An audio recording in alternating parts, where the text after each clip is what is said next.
ایک بزرگ نے حضرت سیدنا حسن رحمتullah علیہ کو ان کی وفات کے 1 سال بعد خواب میں دیکھا. پوچھا کہ سب سے زیادہ روشنی قبریں کن لوگوں کی ہیں؟ آپ رحمتullah علیہ نے فرمایا سب سے زیادہ روشنی قبریں ان لوگوں کی ہیں جنہوں نے دنیا میں رہتے ہوئے زیادہ مشکلات کا سامنا کیا. اور ایک طرف ہم لوگ ہیں کہ ہر وقت شکوہ ہی کرتے رہتے ہیں. آپ نے یہ حدیث تو ضرور سنی ہوگی لیکن اس پر عمل کرنا باقی ہے.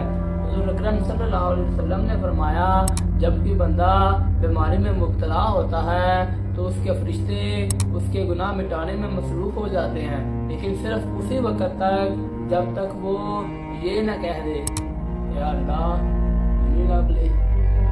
صرف اس وقت تک. جب آپ نے شکوہ کر دیا تو آپ کا اجر ختم ہو گیا. جب آپ نے شکوہ کر لیا تو اس مصیبت کے وقت جو آپ کو اجر ملنا تھا وہ آپ نے خود ہی ختم کر لیا. میرے نانا ابو تھے، اللہ ان کو جنت نصیب کرے. تب میں تو نہیں تھا لیکن میری امی میرے ماموں لوگوں کو بتایا کرتے تھے اور میرے ماموں لوگوں کو یہ بتایا کرتے تھے کہ مشکلات کا سامنا کیسے کرنا ہے. ان کی ایک بات جو امی مجھے روز سناتے ہیں وہ مجھے بہت ہی پسند ہے. وہ کہا کرتے تھے کہ جب آپ کو کوئی گالی دیتا ہے تو اس کا مل کر جواب نہ دے. کیوں نہ جواب دے؟ کیا آپ کو گالی نہیں آتی؟ کیا آپ کو برا بھلا کہنا نہیں آتا؟ بالکل نہیں. وہ کہا کرتے تھے کہ جب آپ مڑ کر جواب دے دیتے ہیں تو ساتھ والے جو سننے والے ہیں وہ سن لیتے ہیں کہ اس نے گالی آپ کو دی ہے. اس طرح آپ واضح ہو جاتے ہیں کہ آپ کو کسی نے گالی دی ہے.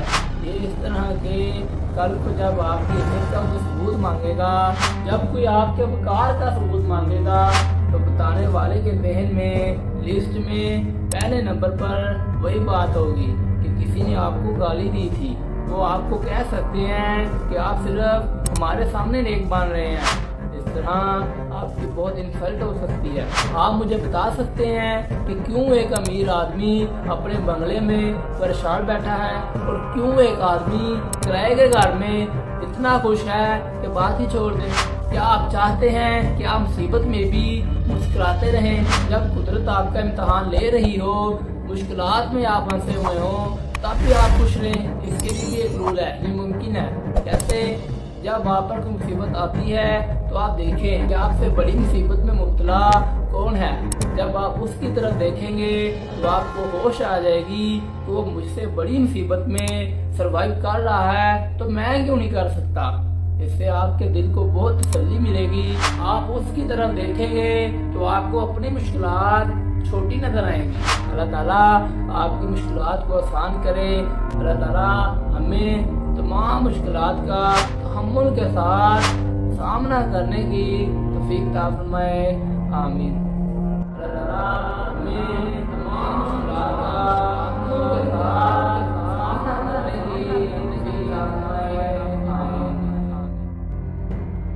اللہ تعالیٰ ہمیں توفیق عطا فرمائے. آمین. تو آپ کو یہ ویڈیو کیسی لگی اور آپ نیکسٹ ویڈیو کس ٹاپک پہ سننا چاہتے ہیں، اپنی قیمتی کمنٹ کا اظہار ضرور کیجیے گا.